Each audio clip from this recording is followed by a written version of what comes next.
Welcome everybody here in person at COP26 in Glasgow and many people who are also joining us via the live stream. My name is Nigel Sizer. I'm the Executive Director of Preventing Pandemics at the Source, a growing coalition of leading public health, health rights, COVID survivors, indigenous peoples' rights, science and environmental organizations. Our goal is to increase investment in prevention of pandemics at the source, stopping spillover of new viruses from wildlife to humans, stopping the next pandemic before it starts. We're co-hosting this event, Climate Change and Pandemics, Two Crises, One Nature-Based Solution, with our co-hosts, Sweden's Minister for International Development Cooperation, His Excellency Per Olsson Fridh, Gabon's Minister for Water, Forests, the Sea and Environment, His Excellency Professor Lee White, and we're also co-hosted by the Chair and CEO of the Global Environmental Facility, Carlos Manuel Rodriguez, and we really thank him for hosting us here in the pavilion, and his team, especially Olivier and Alua, for all your work. Unfortunately, Carlos Manuel couldn't actually be with us tonight due to something which came up. We're honored to also have three leaders representing and working with indigenous communities and other leaders with us here today, and we will have a special video message from Dr. Jane Goodall. The climate emergency and the COVID-19 pandemic have much in common. Both were predicted by scientists long ago. Both have or will disrupt the lives of almost everyone. The underprivileged, especially in the global south, are the least to blame and suffer far more from climate disruption and from the pandemic. And both result from the rupture of humanity's relationship to the rest of the world. Now, before we hear from our co-hosts and other invited speakers, I am truly honored to introduce Juma Shibaya. Welcome, Juma. Juma is a leader of the Shipaya indigenous community in the Xingu region of the Brazilian Amazon. She is a courageous activist and a frontline health worker in her community.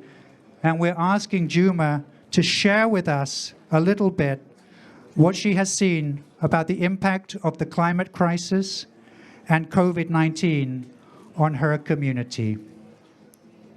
Por favor, Juma. Boa noite a todos e a todas. Cumprimento as demais mulheres, lideranças e os demais líderes aqui presentes. É uma honra para mim também estar conversando com vocês. Good night. I welcome everybody to this event, and I want to thanks to be here and say hello to the other women and all the leaders that are here today.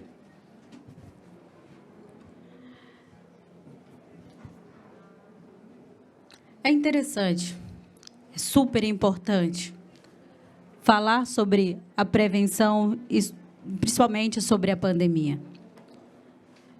Na minha comunidade, foi diferente do restante do mundo, porque a nossa vida não mudou. Não mudou em nada. Não tivemos nenhum caso de Covid e não tivemos nenhuma morte. It's very interesting and very important to be here talking about how to prevent next pandemics. And in my community, our life didn't change. Like nobody was had COVID and nobody died about COVID. We had our normal life inside our village.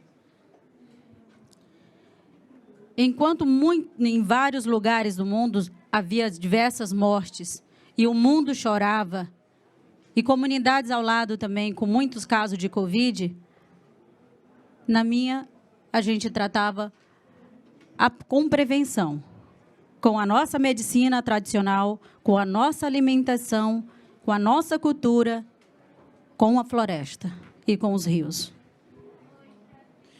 While other places had lots of cases of COVID-19 and death.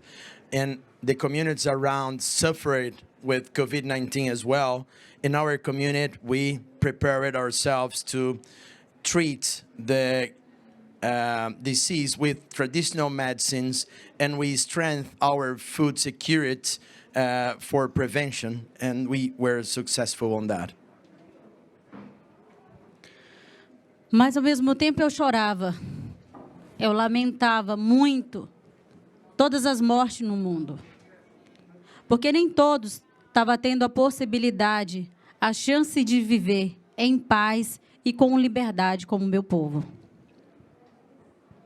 At the same time, I was crying about suffering and die in the world and around, because many people didn't have the chance to be during COVID-19 pandemic free as my people was in the village inside the Amazon rainforest. Isso só é possível porque nós, povos indígenas, não somente do Brasil, mas de outras partes do mundo, defende o nosso território com as nossas próprias vidas, para que a gente tenha floresta, para que tenha alimentos que de fato tenha vida, para que tenha água e para que tenha apuro. And this was possible because we, the indigenous people, we defend our territories with our lives, to have forests, to have clean rivers, to have good food, and to have happiness. E eu me pergunto hoje, olhando para vocês e para o mundo, quantas mais pandemias precisamos ter para que o mundo entenda a importância que a floresta tem, entenda a importância dos rios e de um ar puro. Não adianta falar sobre mudança climática se só falar, mas na prática, o seu consumo, a sua vida não mudar. I asked myself, how many other pandemics we must have before we understand the importance of the forest, the importance of the balance with the environment? How many others?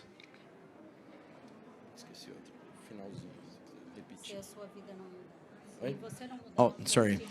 And how it can happen if you guys didn't change your way of life, that you guys didn't change the way of consumption that destroy the forest, that destroy the climate. You understand nothing. Nothing. Nós, povos indígenas, há muitos séculos, estamos falando sobre mudança no tempo, que vocês chamam com a palavra técnica e científica de mudanças climáticas.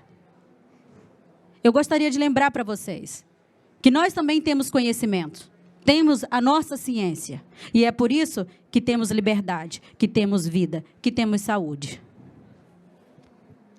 We, the indigenous communities, are trying to aware you for decades about changes in the climate, what you guys call climate change or climate crisis.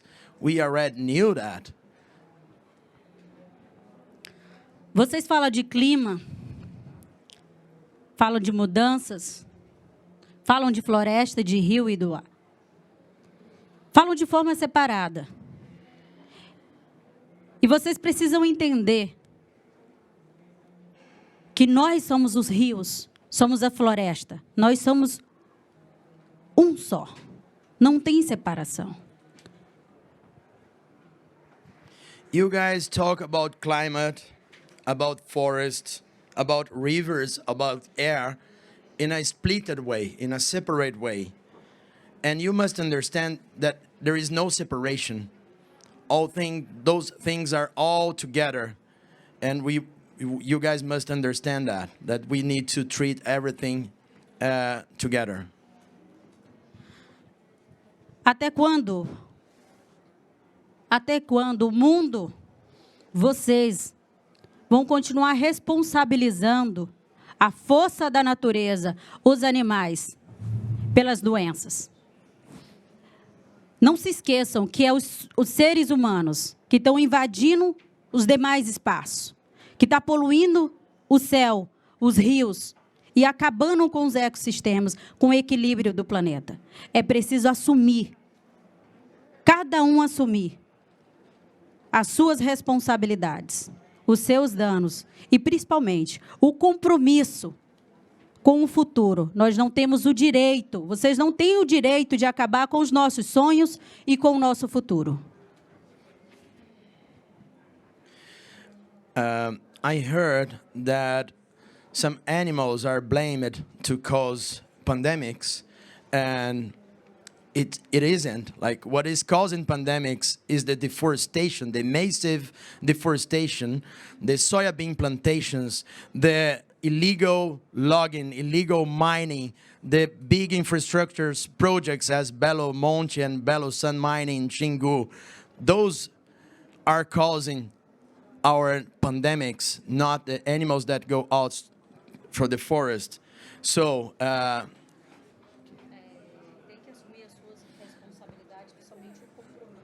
you guys must to assume the responsibility of consumption and have no rights to waste, to destroy our dreams and our future.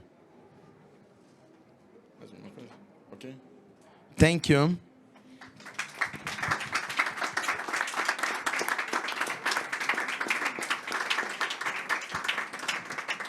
Thank you, Juma, for expressing so clearly and profoundly exactly what we're talking about here tonight. We really appreciate this. We now have a short video which was produced by our partners at the Center for Conservation Media in the Cornell Lab of Ornithology.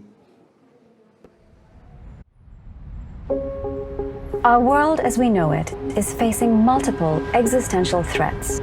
Greenhouse gas emissions are causing global warming and increasing the frequency and severity of floods, droughts, and heat waves.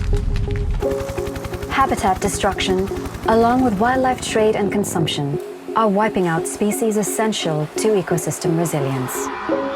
On top of that, scientists are warning us that deadly pandemics like COVID-19 will occur with increasing frequency.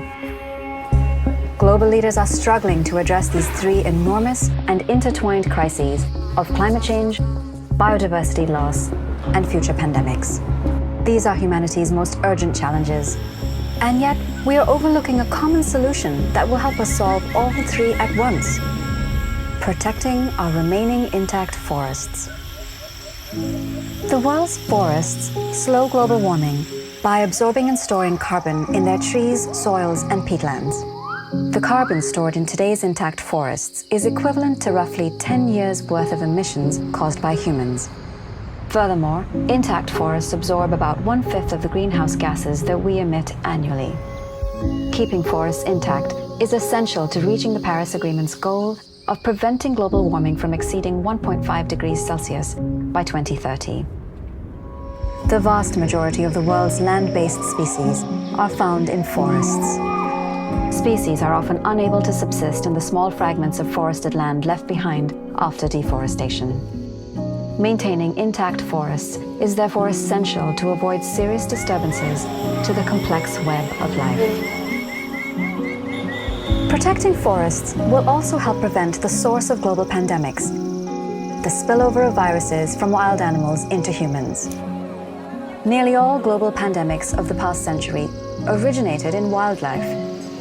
Most importantly, scientists overwhelmingly agree that animal-to-human spillover will be the most likely cause of the next pandemic. When people move into forested regions to clear land for agriculture and cattle rearing, to extract timber and minerals, and to build roads and new frontier towns, they are increasing the probability of contact between humans and wild animals that may harbor new diseases. The risk is highest in tropical and subtropical areas where there is greater biodiversity.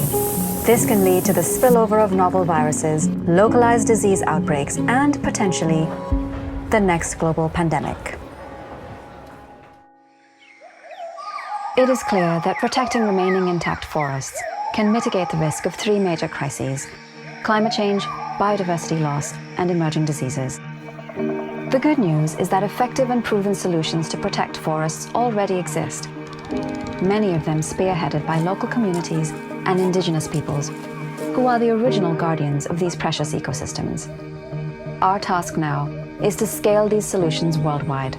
We can only do this by truly recognizing the value of these forests and mobilizing the money needed to enable governments, communities, and landowners to protect them.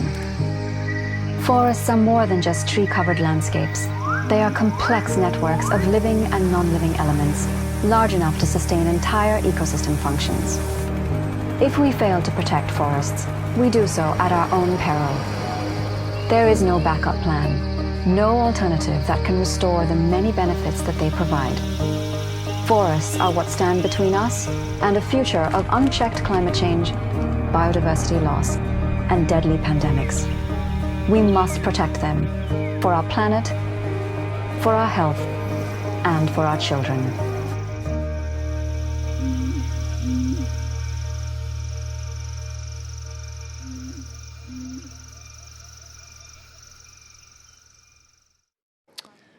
So reducing deforestation and forest degradation in tropical and subtropical regions will reduce spillover risk.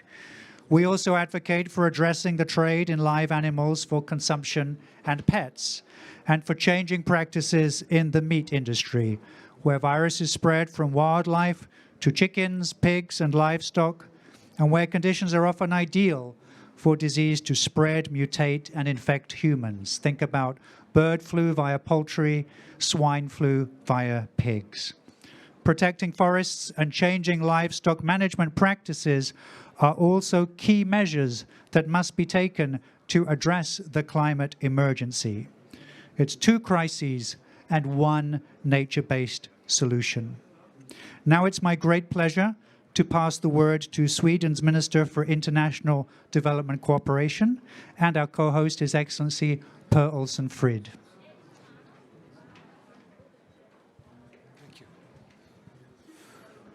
Thank you very much. And I think, first of all, also from myself and my co-hosts, very, very warm welcome to this event. And I'm very pleased that we have come together to discuss one of the most pressing topics of our life on this planet, the link between human health and the health of the planet and the well-being of all of us. And I think your very powerful statement in the beginning and this video has made everything perfectly clear to us.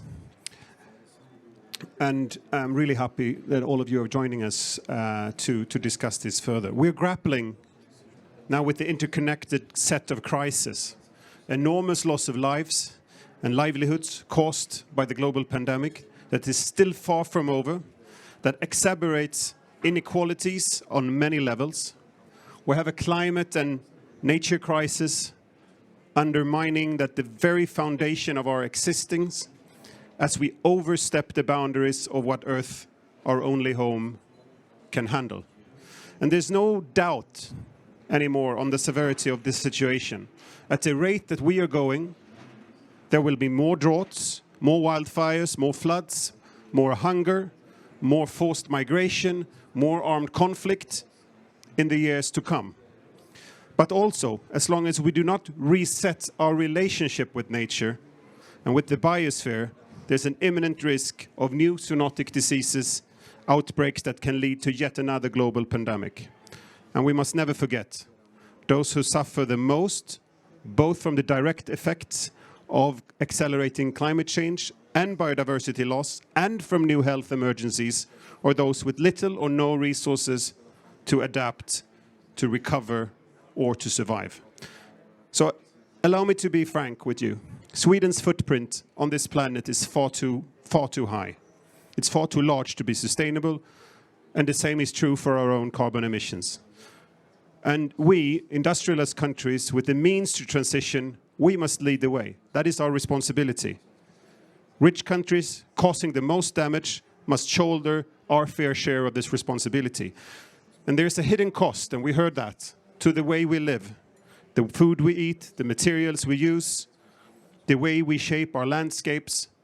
Much of our development has come to the expense of nature, undermining ecosystem, causing greenhouse gas emissions, destroying natural carbon sinks, increasing our exposure, our vulnerability to new and emerging diseases. And here at COP26, we speak a lot about ambition, a lot about urgency. And indeed, taking climate action is an urgent task for humanity. Sweden is among the largest donors per capita of climate financing.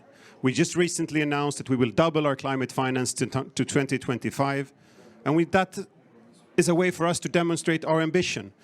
And likewise, we're trying to take an ambitious stake on biodiversity, both in terms of our development cooperation, policy-wise, at COP15 also in Kunming. And we want to see a strong and ambitious GEF 8 replenishment with priority given to biodiversity. And we're pushing and pleased that the EU is doubling its efforts on biodiversity. But we all have to do more. And at the same time, we must bring this discussion beyond numbers and silos, beyond replenishments and pledges. The response has come to be a complex set of challenges. Climate, nature, health, inequalities. They must be based on a holistic understanding. They cannot be solved in isolation. Preserving and restoring tropical forests, our own forests, other ecosystems is a key part of the solution to climate crisis, both in terms of mitigation and adaptation. But in addition, it helps us reverse biodiversity loss, sustainably protect our livelihoods and the rights of indigenous people and local communities, and it prevents new pandemics. And these connections run in all directions. I think this integrated understanding is gaining ground, and rightly so. So the UN meeting, Stockholm Plus 50, taking place in June next year, when we commemorate the ever first UN conference on the human environment held in Stockholm in 1972, will be an important milestone, we hope, for integrating these pressing agendas and for accelerating transformation to a more sustainable future. We must dare to imagine a future world where our human rights obligations, the 2030 Agenda, Paris alignment, Kunming compliance, as well as carrying out together all the new commitments that we make here in Glasgow to take us to a more sustainable place. The only way to do so is in partnership. Partnership is leadership in this world, and we have to work together across communities, across nations, across sectors. A place where our relationship with the biosphere is redefined, enhancing livelihoods for all, and where the risk of new pandemic emerging is less overwhelming and more manageable. Now, we can do this if we can imagine this, and then we have to work together. Only by thinking big and imagining the future we want to see, we can do the necessary work to get there. That's my conviction. That's why I'm so pleased to be able to co-host and bring this group of eminent people together to further expand on this conversation. Thank you very much.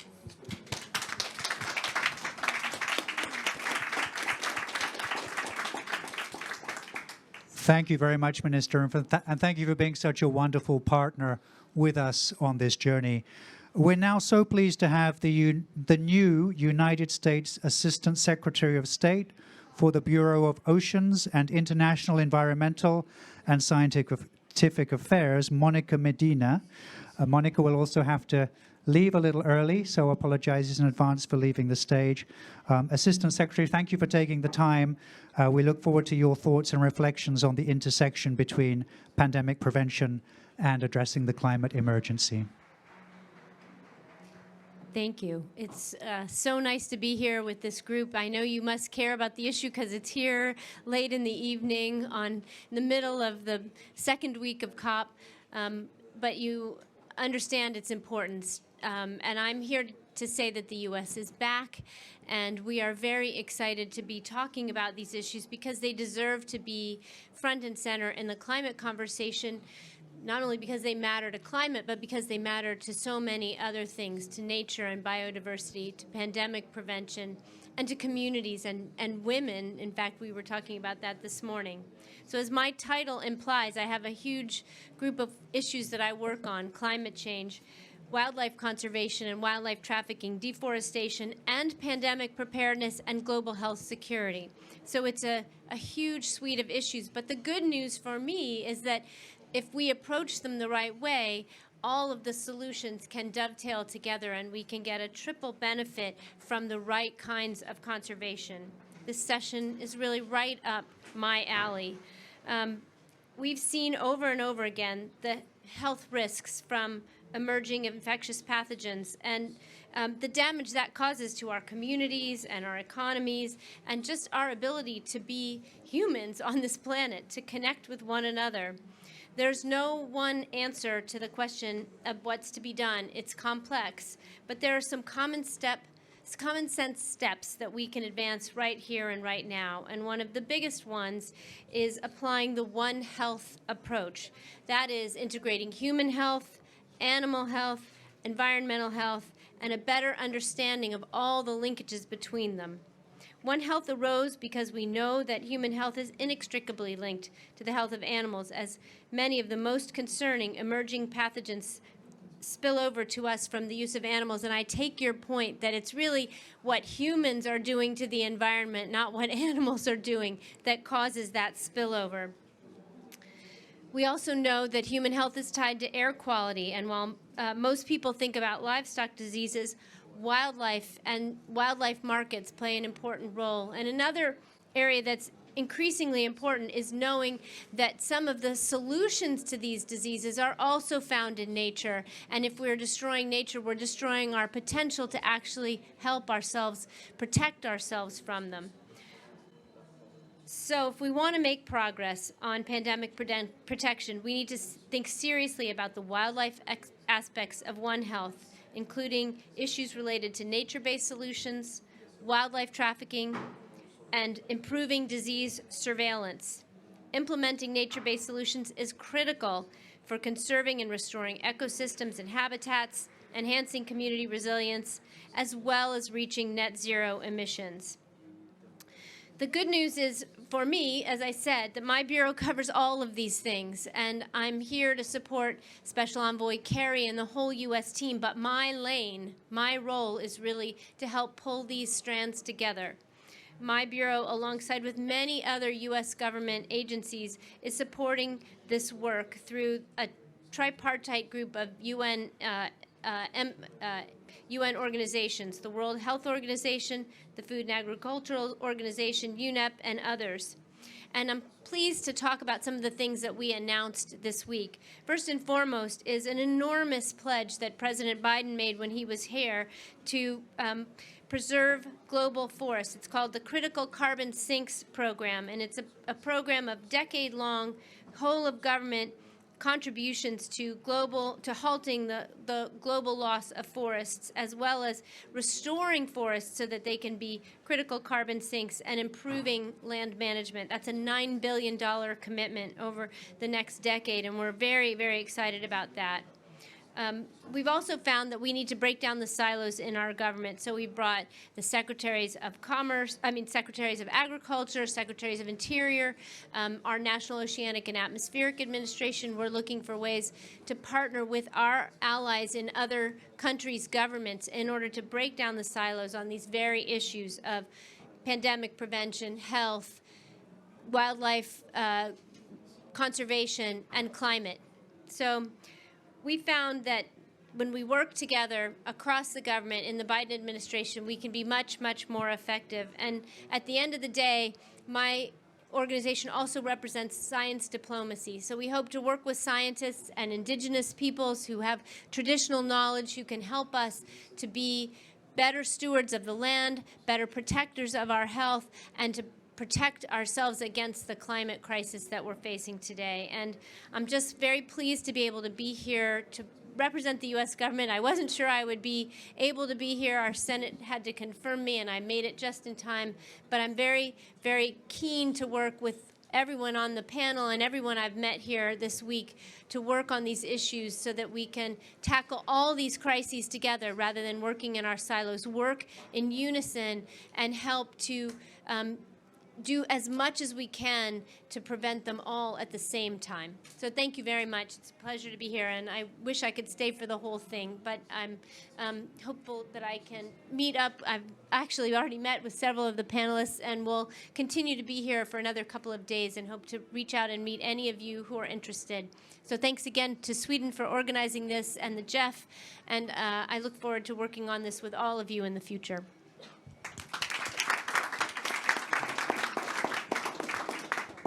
Thank you very much, Assistant Secretary, and welcome to the intersection of all these issues. We look forward to your support and collaboration.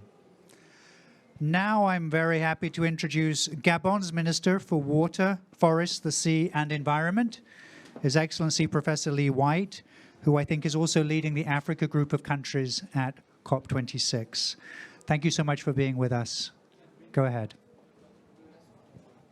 Thank you. More a spokesman than a leader, but good evening, everyone. I'm going to be a little bit anecdotal as I start. About 25 years ago, I was working for the Wildlife Conservation Society and running training programs for biologists in the Congo Basin. And I traveled around. I went to Congo, I did work in Gabon, I did work in DRC, I did work in Cameroon. And when we went to southwest Cameroon, it was the most biodiverse forest. It was one of those mountain forest refuges in Cameroon. And we discovered that of all the places we had been to, it was the most unhealthy. It was the place where my students and the trainers got the sickest. And we lost more days from training. So just a very anecdotal link. You have to remember that disease is part of biodiversity. When we go into biodiverse ecosystems, we're going to meet more diseases. And so that increases our chances of getting sick. A few years later, we had the Ebola outbreaks in Gabon. We all talk of Ebola. I actually kind of put on the Dustin Hoffman spacesuit and sampled a chimpanzee in Lope National Park that had died of Ebola. I worked on the sort of the front line of the wildlife-human disease interface. In that case, the 3 outbreaks we had in Gabon all spilled over from gorillas. But the gorillas themselves were dying. The gorillas actually suffered much worse than the humans. We lost about 20,000 gorillas in those 3 outbreaks.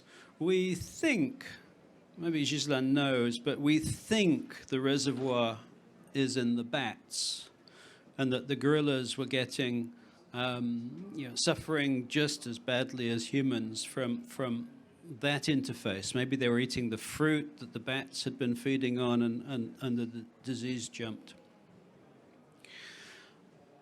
A few years later, I was exploring a cave in central Gabon, and the guide I was with let off his shotgun. I was in this about 100, maybe 500 yards underground, and without any warning at all, this guy suddenly shot his shotgun off.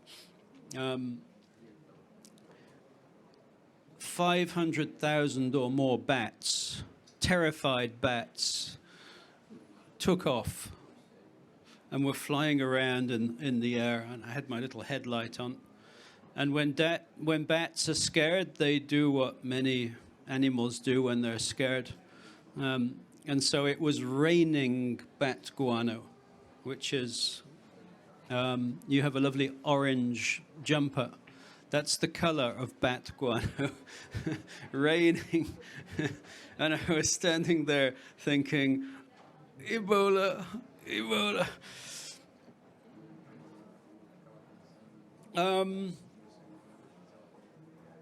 We deal a lot with wild meat, what Westerners tend to call bushmeat. Another of the major diseases that we have known over the last few decades, HIV, AIDS, jumped from primates in Africa. I think there were 3 or 4 different events, a couple from chimps and from green monkeys and so on. So as we think about the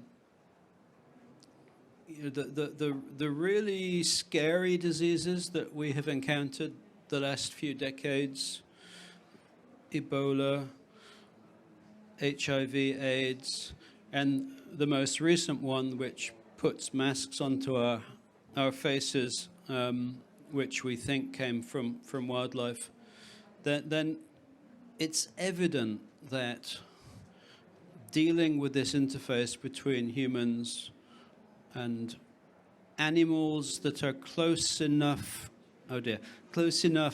to humans to transfer diseases to us is something that we have to think very carefully about. We have to think about maybe not eating primates, not eating small carnivores. And the critical thing we have to think about is not destroying nature, because as you destroy, particularly rainforests, these highly biodiverse ecosystems, as the trees come crashing down, as we bring the insects and the animals that should be up in the canopy down to the ground, they come into contact with humans, and that is definitely a recipe for disaster. It's definitely increasing our chances of the next outbreak of whatever it will be. And if we avoid doing that, as has been said, we will be doing an incredible thing for the fight against climate change. So the fight against climate change and the fight against emergent diseases are very much aligned and should be part of what we're talking about here in Glasgow. Thank you.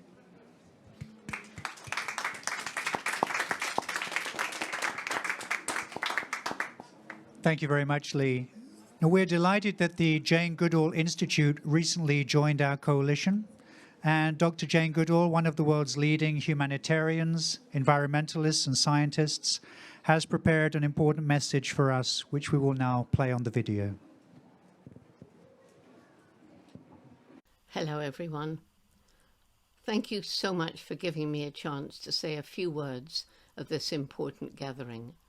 I want to emphasize the thing that separates us most from other animals is the explosive development of our intellect. And yet, despite this, we're destroying our only home. We make decisions that lead to short-term gain at the expense of protecting the environment for future generations. We embrace the absurd idea there can be unlimited economic development on a planet with finite natural resources. As we pollute land, air, rivers, and oceans, we harm all life forms, including our own. The COVID-19 pandemic was caused by our relentless destruction of the natural world and exploitation of wild and domestic animals. We created conditions that enable pathogens to spill over from animals to people relatively easily. Scientists studying these zoonotic diseases have been warning us of the inevitability of a pandemic such as COVID-19 for years. Alas, we did not listen. Now we pay the price. People tend to forget we're part of and depend on the natural world for air, water, food, everything. But we depend on healthy ecosystems in which the interrelated plant and animal species all have a role to play, creating a living tapestry. Each time a species becomes extinct, a thread is pulled from that tapestry until it hangs in tatters. The ecosystem collapses, and human livelihoods and health are compromised. And this is especially disastrous for poor communities. Climate change is having a devastating effect everywhere, with terrible hurricanes, floods, droughts, heat waves, forest fires and rising sea levels. It's very clear that we must develop a new relationship with the natural world and our animal relatives, because our health and well-being is inextricably linked with the health and well-being of the environment in which we live. There are many blueprints for change. We can move forward in a more ethical and sustainable direction. But will we have the will to take action now, before it's too late? Thank you. Well, thanks to Jane for that inspiring message and the amazing work that she continues to do, and for joining our partnership. Now we'll move on to a conversation with some of our panelists, and I'm going to start with Nonette Royo, who is the Executive Director of the Tenure Facility.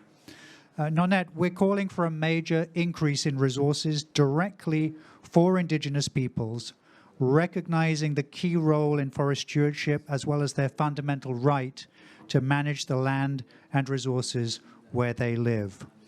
We learned last week here at COP26 about new commitments of $1.7 billion for this purpose.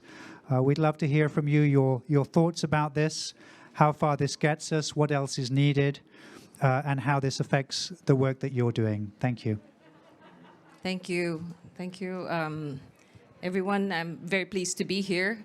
As the Executive Director of the Tenure Facility based in Stockholm, Sweden, funded initially by SIDA, I'm very grateful to share the fact that this 1.7 billion is in addition to the commitments that had already been made and given by many of us, many of the bilateral, multilateral, and private foundations and agencies that are committed to stopping deforestation, recognizing that the indigenous peoples and local communities are stewards of the forest, and they are crucial in protecting nature and scaling up nature-based solutions.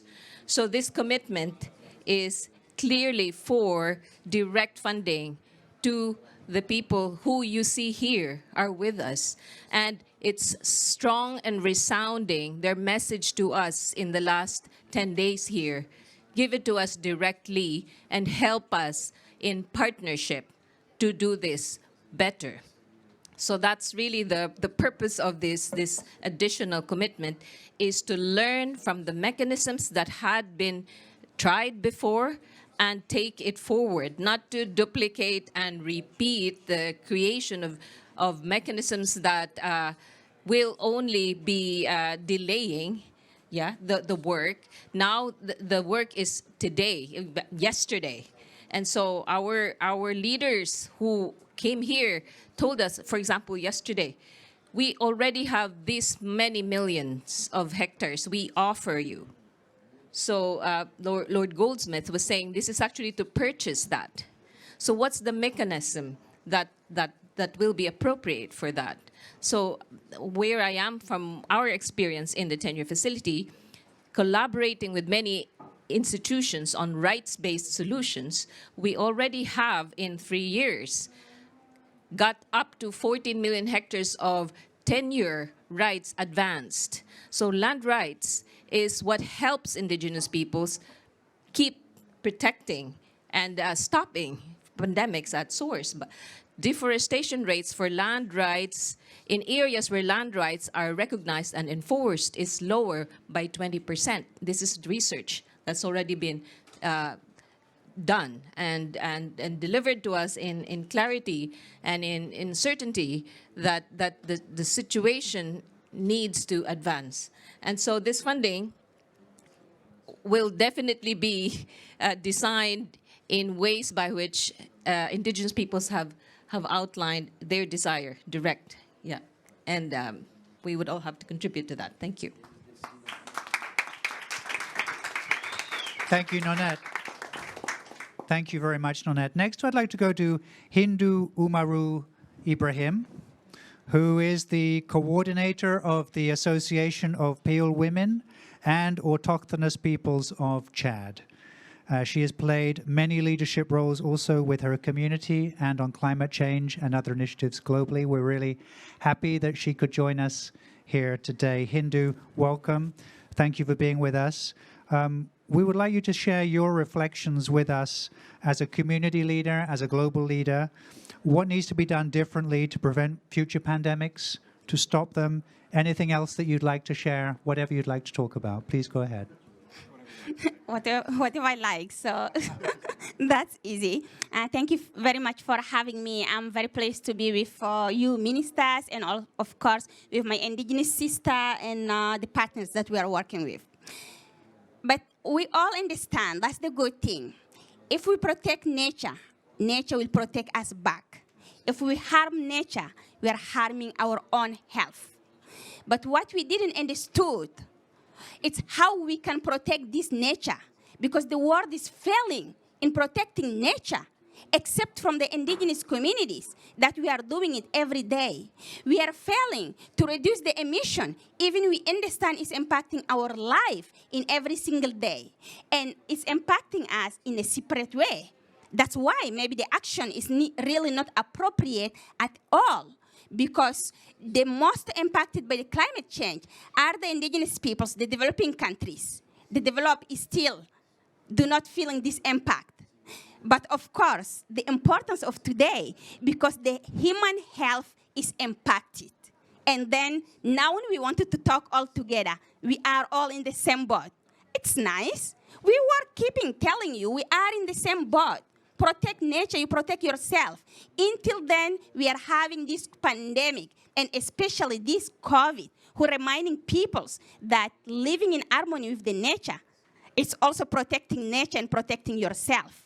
Reminding us, as human beings, we are only one species of the nature. So, what we can do to prevent for the next pandemic? Yes, it is an interesting discussion. I think firstly we have to understand we sit all together from those who are protecting the nature to tell you how you guys, you can come back, live in harmony with the nature. From indigenous communities, we know how to keep the balance.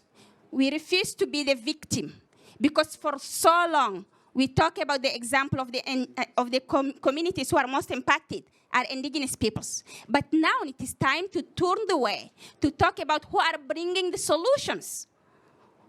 They are the indigenous communities. I give you the examples from my own communities. When we are nomadic, we are still moving from one place to another one. We know exactly where we take our cattle, in which season, to avoid to be in contact with an affected place, to avoid the disease. We already know that for centuries. And that's how we are living in harmony between lion, elephant, all the insect, everything that in our areas. Because we know the diseases that's coming from the seasons. And we know which animals are very vulnerable to carry the diseases. And we avoid to be in contact in order to do not be sick. So it is time to know how you guys, you can go back, live in harmony with the nature. So how you can do it? We are not asking you to go back to our place and then just to forget your iPhone, your internet and whatever. No, you can keep taking your internet, your iPhone and everything. But you must see what is the sustainable way of using them, because they are all coming from the nature. The food that you are eating coming from the nature. So you need to protect it. You need to give it the balance. You need to see how the restoration of the nature be your own restoration of all the product, to move from these consumptions to do to the productions, because otherwise we cannot end deforestation. We cannot end degraded land. So we must see how we can protect the resources of the nature. And that's what indigenous peoples know the better. We already protecting 80% of the world's biodiversity. It is not by magic. It is natural since centuries of years. How we do that? Because we understand the other species who have the same right. We do not take the things that we do waste. We always take the things we use and we reuse. We do not abuse from the nature. And when we take, we know how to take it back in order to restore. So we do not just extract from the nature without giving the time to the nature back to get restored herself. So it is the entire way of living of our peoples, from all the tropical forests to the savannas, to the desert, to the mountain. We adopt the same way of living in harmony with the nature. And this is the important way that you guys, you must learn from our own way of living in order to copy it. We never have the issue of talking about gender as women or talk about the youth, whatever. No, we're putting all that in the cross-cutting issues. And that's why I'm so happy to talk about the human right-based approach. So we must put the rights of everything. Otherwise, we cannot get the balance. We are going to abuse from one species to another one. So this is what is the most important to keep as lesson learned in order to prevent the next pandemic that is coming. It's going to come. We all know. We need maybe medical doctors just to, like all the countries can invest on medical doctors. Yes, we need them. Invest on the research to have medicine. Yes, we need it. But how about prevention? That's the most important that we need. And we cannot find the best medicine and the best doctors outside of the nature. Maybe some people's calling it nature-based solutions, but for indigenous peoples, we call it our way of living for centuries. So stop coming with the new term and new technical issues that making just like the business as usual sexy names. So go back to the reality. Nature-based solution is the way of living of indigenous peoples. You respect nature, nature respects you back. You live in harmony with nature, you prevent the next pandemic that are coming. So that's all what we are asking you. It's not magical. You can do that, and let us do it together. Thank you.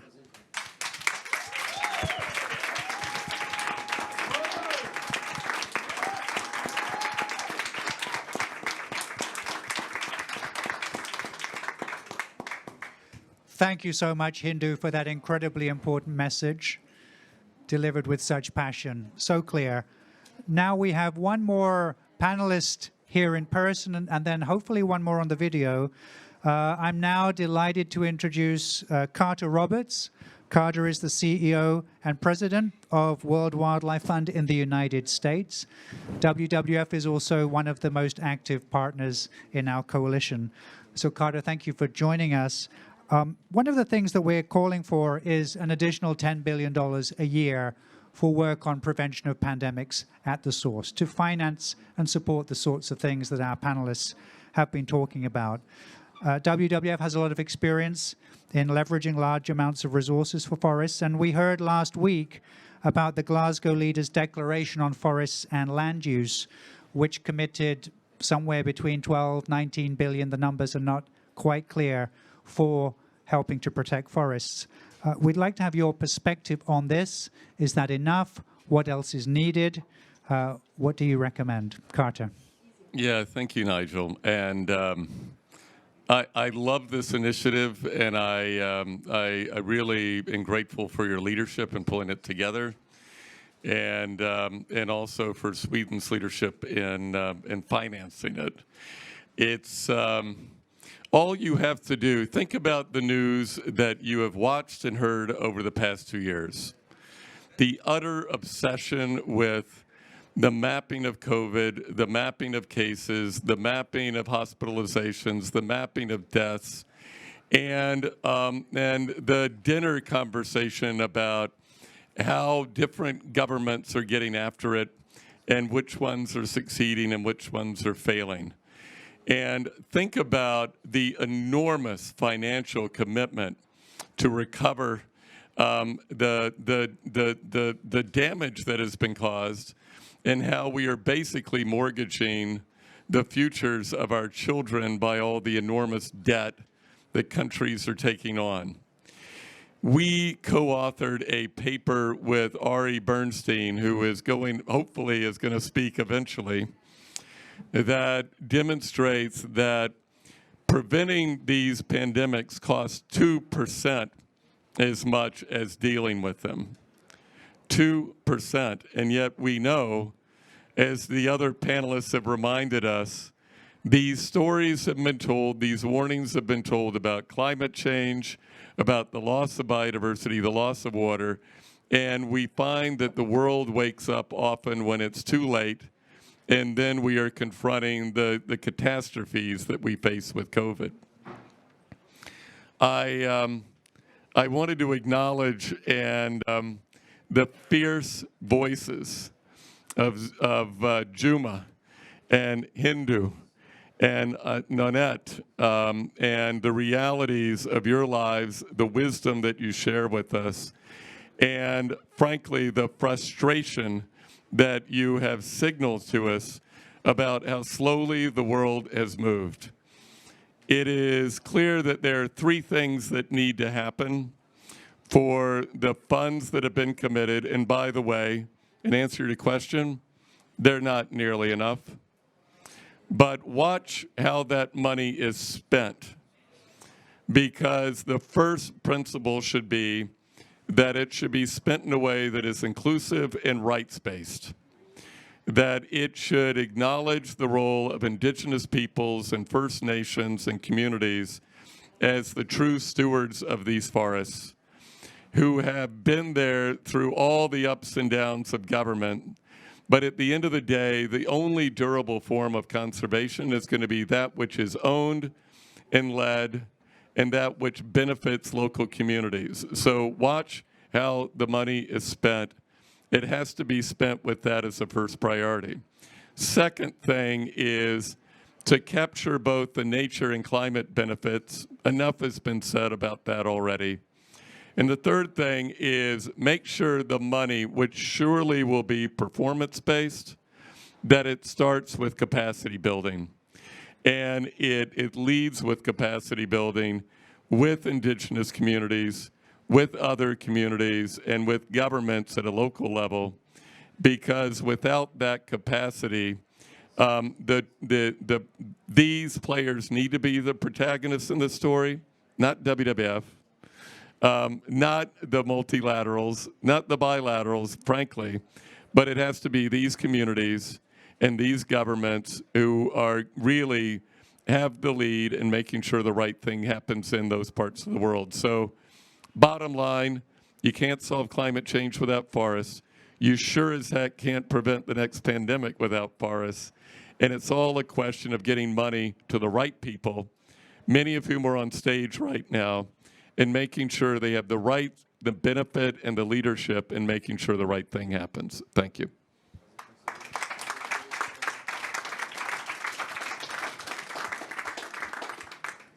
Thank you so much, Carter. So we now are joined, I think, on the video by Dr. Aaron Bernstein, who you mentioned, Carter, who is the Interim Director of the Center for Climate, Health and the Global Environment at the Harvard T.H. Chan School for Public Health. Dr. Bernstein is also a frontline health worker, serving as a pediatrician at the Boston Children's Hospital.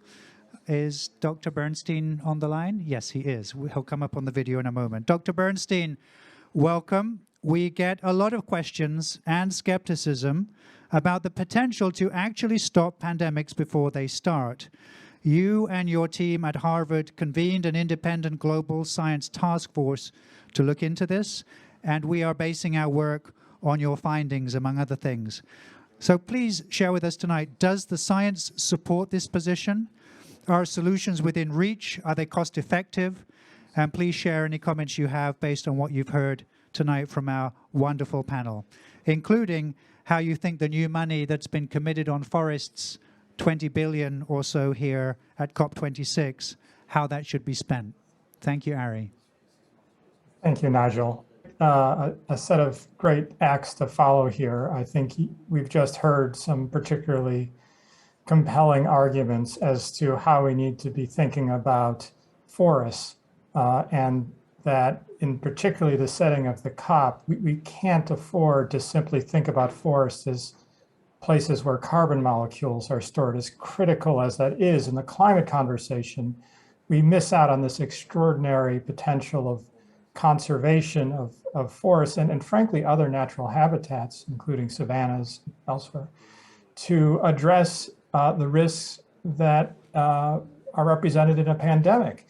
The science, Nigel, to answer your question directly, couldn't be clearer that when we look at emerging infections, and especially those infections that may be most likely to become pandemics by their nature, there is a disproportionate share that come out of the world's tropical forests.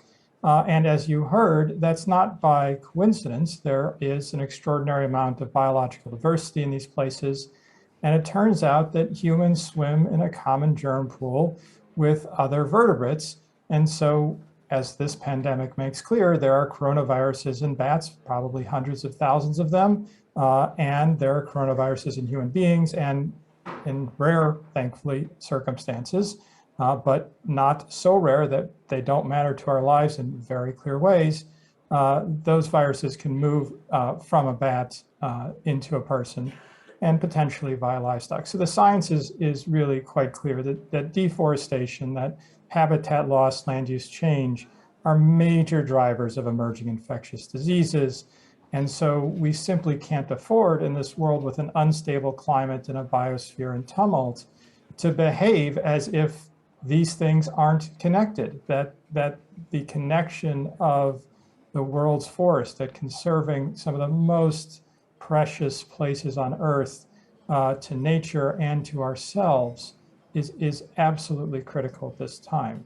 Now, let's be clear, it's not necessarily merely the act of chopping down a tree that is driving the emergence risk. It's what happens in the context of that that is so important. Where humans set up shop in those regions, how those humans may or may not interact with the wildlife in those regions. And so it's not simply enough to put a rope around a forest. It is absolutely critical to make sure, again, as you've heard, that those communities' health is protected. That includes their access to good nutrition. And it also includes making sure that they are not being exposed to emerging infections as well. And we must figure out ways to get all of the funds that are directed to health system strengthening in places where emergence is likely, to recognize that we can't operate health systems in places where emerging diseases are likely as if that potential didn't exist. And we've seen, fortunately, some really compelling examples of this in places like Borneo with Health and Harmony, where they've worked in extraordinary ways to conserve habitats and also protect the health of people. Now, to your question about investments in forests that have been declared, I think Carter Roberts spoke extremely clearly about how that money should be spent, and I would fully endorse it. The reality is that people who have cultural traditions that have depended upon a long-standing, durable relationship with the places in which they live in forests know better than anybody how to make sure those forests are protected. And so we must find ways to ensure that indigenous peoples, First Nations, as you heard, have the resources they need to ensure that they're able to continue their extraordinary legacy of conservation. I think, and this is a separate pool of funding, and I just alluded to it, but I want to be clear that part of the funding that needs to be going to conservation should come through our investments in health systems, particularly in places that emerging infections should come up, but in other places as well. There are disproportionate burdens of diseases in the tropics from emerging infections. This almost always results from spillover. And again, without giving incentives for those funds to be used for conservation purposes, for educational purposes, for better surveillance of spillover, it's not going to happen, and we're not going to address pandemic risk nearly as well as we might. The last point I just want to emphasize in terms of this funding piece is that we think about the funds that have been pledged, but we cannot forget the monies that are already in play. And when it comes to equity, and whether this is related to climate or pandemic risk, we simply cannot afford to deal with pandemics through after the fact measures. You know, the way the conversation has gone on our pandemic response is as if we were only putting in air conditioners and building seawalls and finding ways to grow food with too much heat and too much salt in the climate context. No one at COP would say the response to climate change should only involve those adaptive measures. You would be left out of the room. You have to talk about preventing climate change because we simply cannot adapt our way out of climate change. And the same is true for pandemics. We cannot adapt to them. And if we take that approach, the burdens, as we see today, fall heaviest in those places where climate shocks are most likely to hit, in low and middle income countries, in island states, et cetera. So there's just this enormous opportunity to unite actions on climate, on pandemics. COP is an extremely important place for those conversations to happen, and that's why I'm so grateful to you, Nigel, for your leadership and for the coalition for raising these issues and their connections.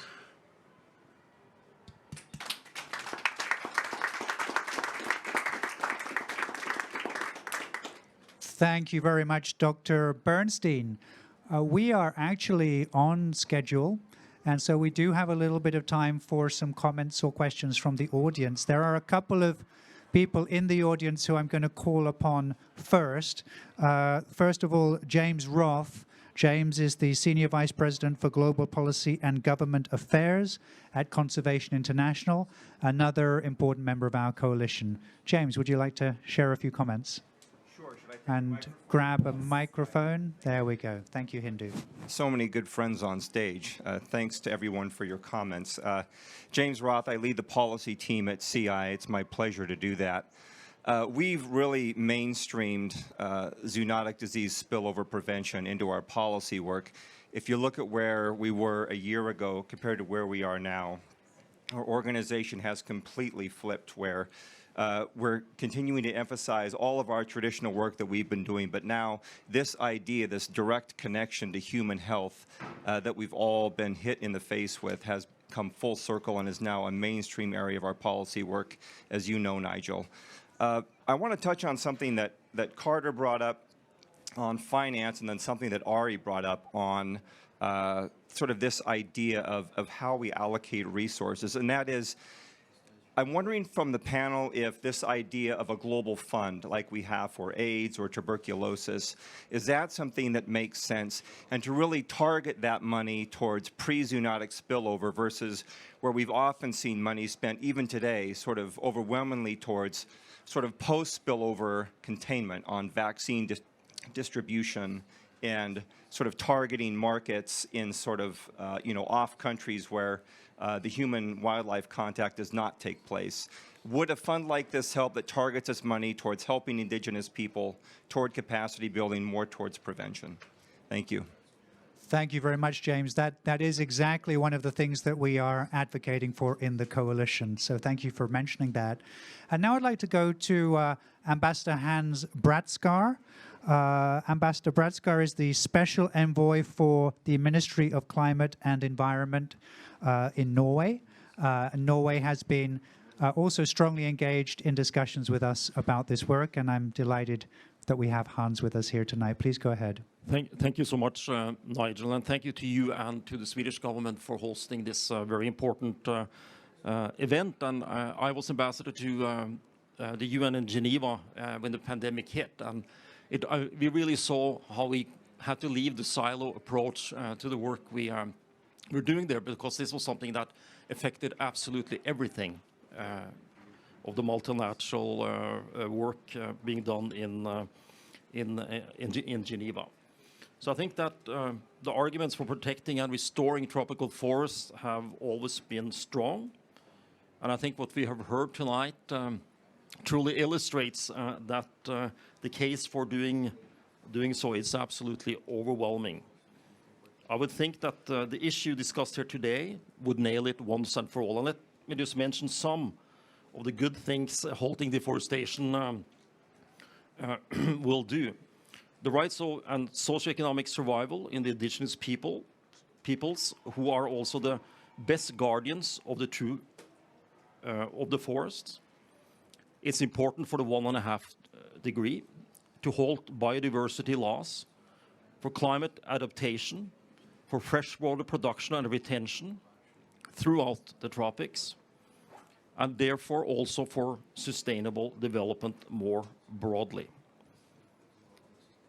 Protecting tropical forests will deliver outsized benefits for health, human rights, climate, biodiversity, food production, growth, and jobs. So I think today's event hopefully is the beginning of a journey where we can absolutely see a new way of approaching these crises, away from thinking within our own silos and having a more holistic approach, as I think the Minister of Sweden called for. So thank you so much, Nigel. Thank you very much, Ambassador Bradskaar, and thank you to Norway for your leadership over many years with the International Climate and Forest Initiative and many other efforts. Now we're going to have Christina joining us from the World Health Organization first, which wasn't confirmed earlier. So we're really delighted that Christina is here. Christina Romanelli is the interagency liaison for the Convention on Biological Diversity and the World Health Organization's joint work program on biodiversity and human health. Obviously, WHO has a very important role to play in this. We heard the important comments from Dr. Bernstein as well about the need for the public health sector to broaden its perspective and the importance of approaches that recognize animal and ecological health in efforts to address human health needs as well. So, Christina, we're delighted to have you. Would you like to share a couple of minutes of questions, of comments with us, please? Yes, sure, absolutely. Thank you so much. It really is an honor to say a few words on behalf of the Environment, Climate Change and Health Department at WHO. You know, we're absolutely delighted to have a voice at this table, a voice to join those of over 300 organizations representing at least 45 million doctors and health professionals worldwide who have called on national leaders at COP and COP26 country delegations to step up climate action in an open letter that was released just last week. So I think I'd like to preface what WHO is doing, because I think it's important to note what it is that we're doing and calling for at COP26 and COP15 next year, with some broad lessons learned from the COVID-19 pandemic to complement the many other very compelling speakers that have already raised some crucial points. So one of them is that our health is simply not negotiable and fully dependent on a healthy environment and stable climate. Second point is that the impacts of the COVID-19 pandemic on our social, economic, and health systems is really one of many examples in a long series of wider systemic failures, including the systemic failure to make the connection between our own health, healthy ecosystems, our climate, and our socioeconomic and financial structures. Third point would be that building back better and stronger from the COVID-19 pandemic implies that we have to do things differently, with greater coordination, greater ambition, greater coherence, including by drawing on the plethora of failures and lessons learned, including, for example, our failure to meet the Aichi biodiversity targets, and coupling those lessons learned with new innovative modes of cross-sectoral cooperation, with a focus on, as we've heard by many of the previous speakers, on equity and the most vulnerable, because it's precisely those most vulnerable populations that are least responsible for climate change, that are least responsible for biodiversity loss, yet are most directly affected by them and least covered by social protection mechanisms. At WHO, as a testament to our own commitment to be bold and to think outside our institutional and sectoral silos, and to link across sustainable development objectives, we've taken several important steps over the past couple of years.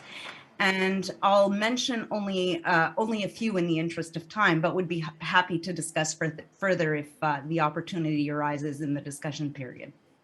As a first example, early on in the pandemic last year, WHO launched a comprehensive manifesto for a healthy, green, and just recovery that calls on all stakeholders to prioritize environmental protection and climate and prepare and reduce our vulnerability to possible future emergencies.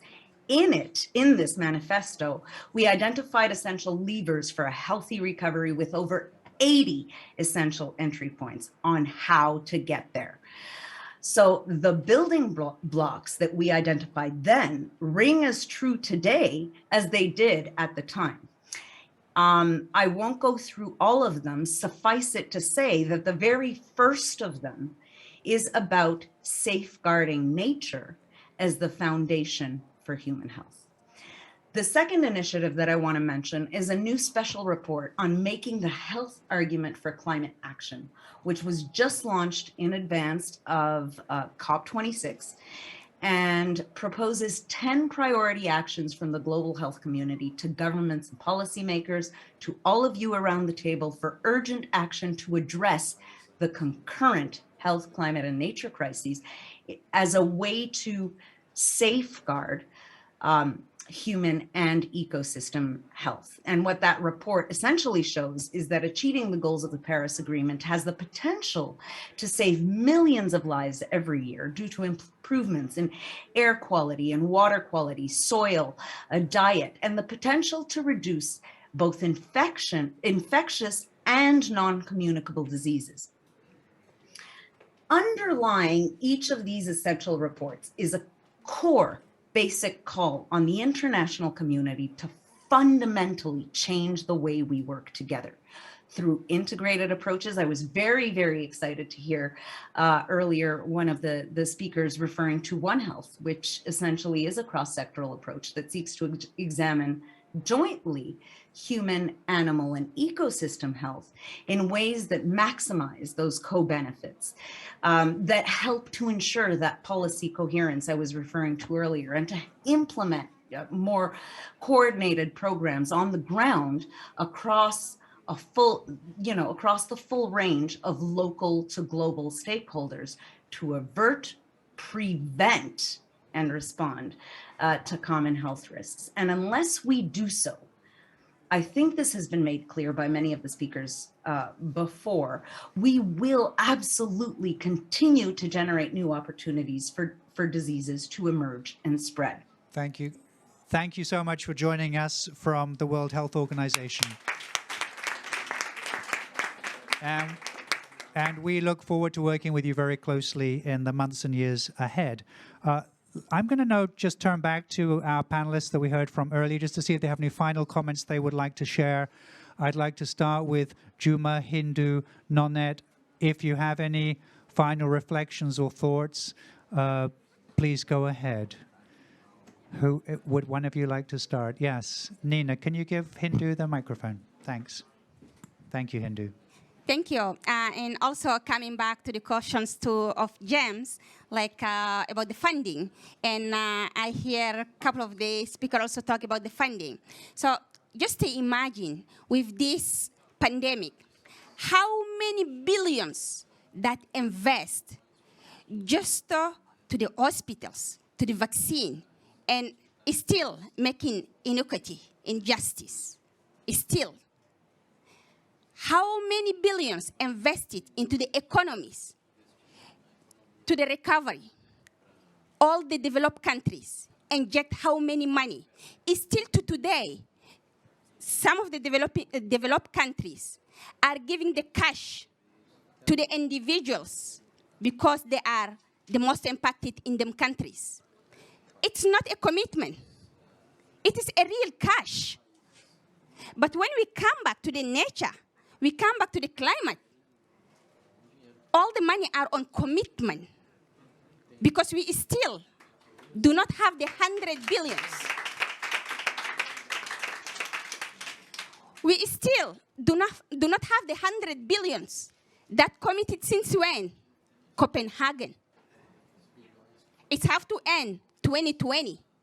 But to today, it's not the 100 billions. So of course, let us talk about money.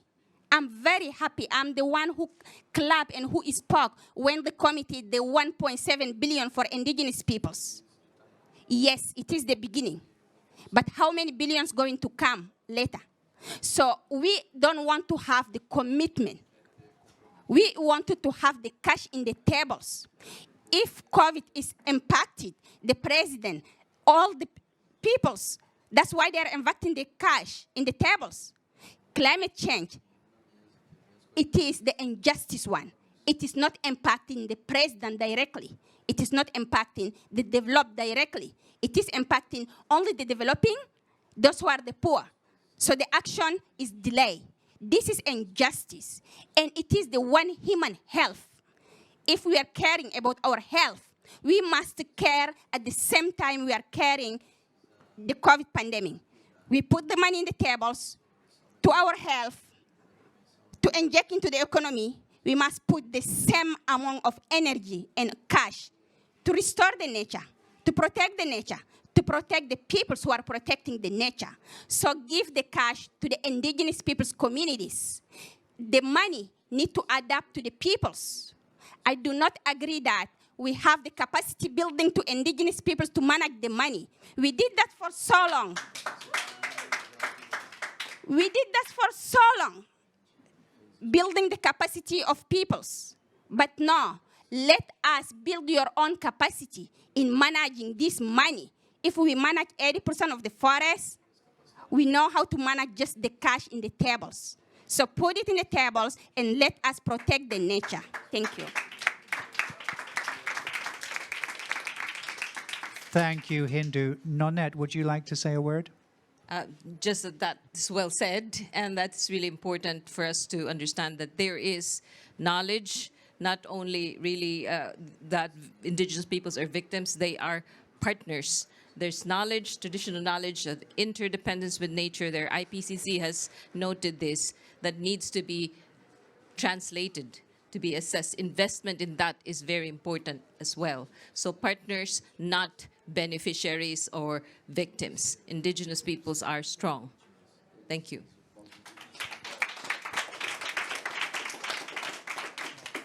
Thank you, Nonette. Juma, would you like to say a last few words?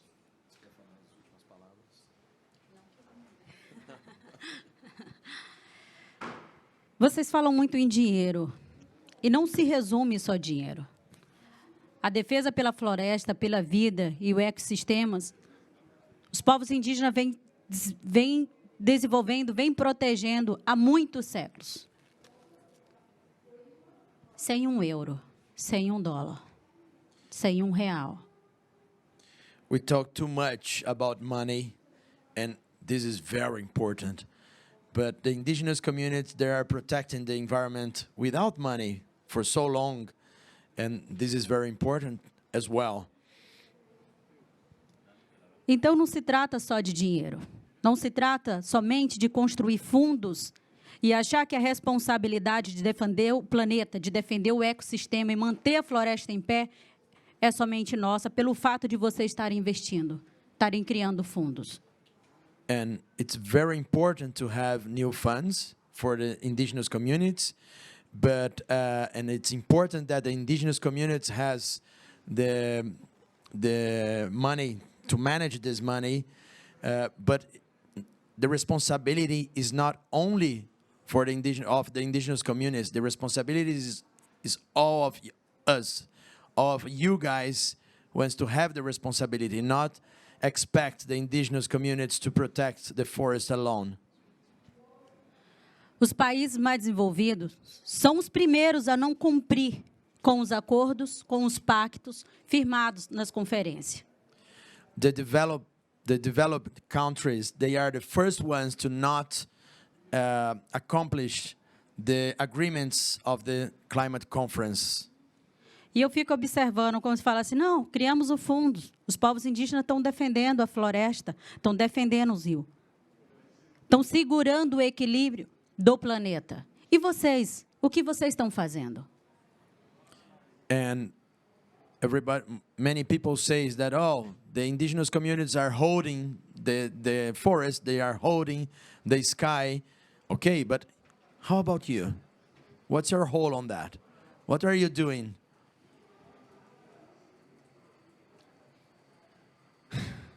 Não vamos ser pagos por vocês.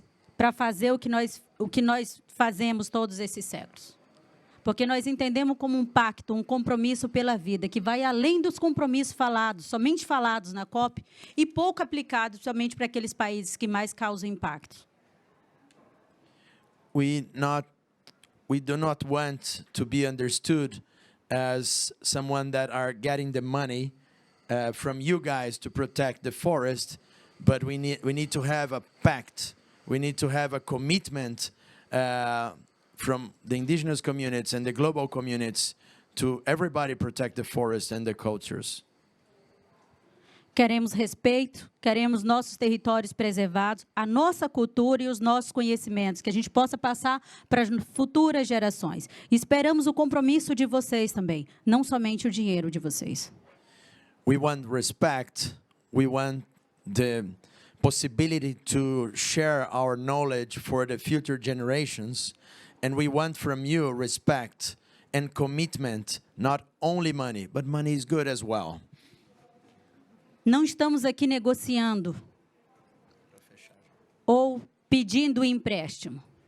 Nós estamos aqui falando para vocês acordarem e nos ajudar a sustentar, a proteger, a cuidar da vida de vocês e dos filhos de vocês. We are not here just after money. We are after a commitment to take care of the land and to take care of our child, but to take care about your children as well, and about that we will live in this planet. Porque se ainda existe floresta em pé, é porque tem povos. Povos cuidando, semeando, defendendo com as suas próprias vidas. Estamos morrendo por conta disso.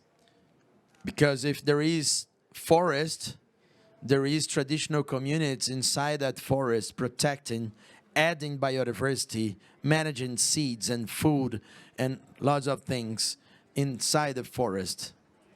And we are protecting and dying, and we are protecting the forest with our bodies, with our lives. Thank you. Para encerrar, eu só espero o compromisso. Compromisso de vocês, dos governos de vocês, e que parem somente de pensar e falar em dinheiro. Vamos pensar juntos, vamos construir as soluções juntos. Claro que é importante a gente receber apoio, mas é importante, principalmente, o compromisso de cada país. Não somente pelos povos indígenas, mas pela nossa existência. Let's have a commitment from your countries, from yourselves, with the indigenous communities, and create new solutions from this point.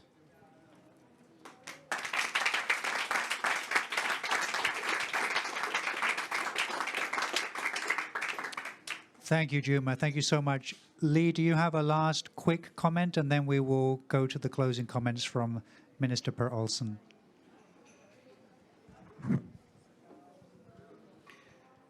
Healthy nature, healthy climate, healthy people. Thank you very much. So now it's my simple task to thank all of the speakers. I think this has been an extraordinary panel. We appreciate you all taking so much time out of this hectic COP26 schedule.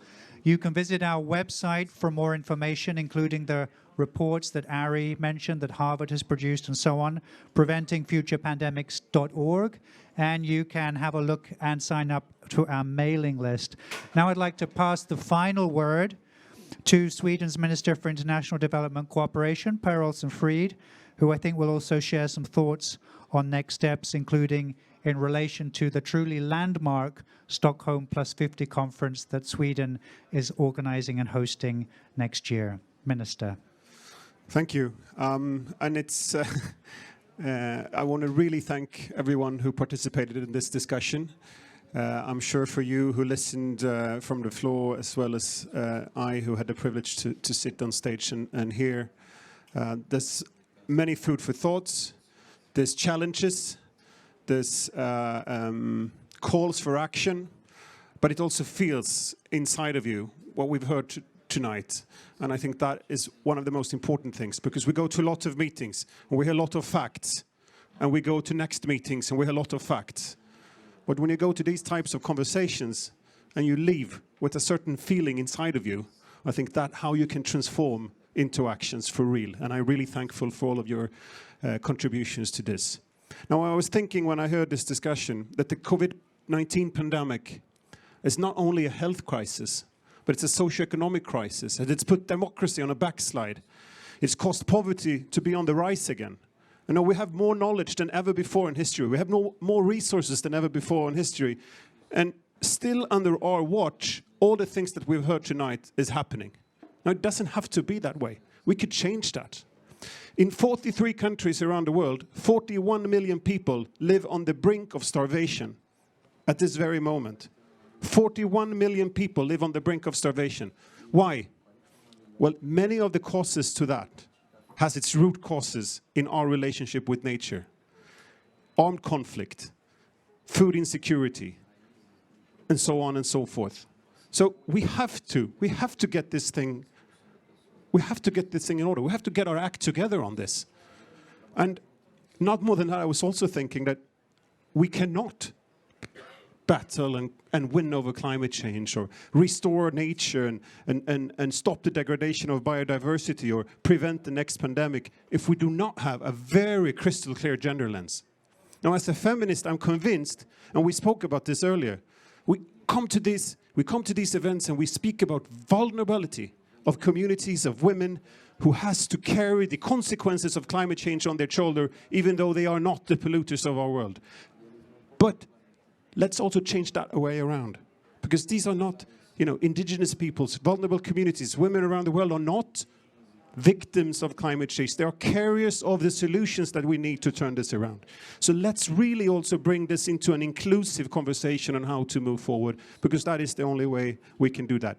And my final thing is, as we struggle to get these interconnected channels and flows together, we also fail in protecting them who are already getting this right.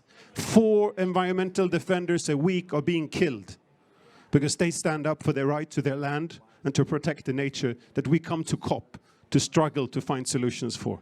So we need to get this act together as well. So as we continue to work together to find actions, to find solutions, and I do invite everyone to take part in the processes leading up to Stockholm Plus 50, and I hope we can work together and get some more concrete actions on the table. We also must mobilize to better protect, to better defend those who stand up and defend this planet today. And we fail that as well, and we must stop that failure also. So Sweden is committed. We continue to try to take actions on this, and I'm so thankful for everyone who came to listen, to share, because I do think that these conversations, they are the start of something new, and I hope that we can do that together. Thank you very much, everyone.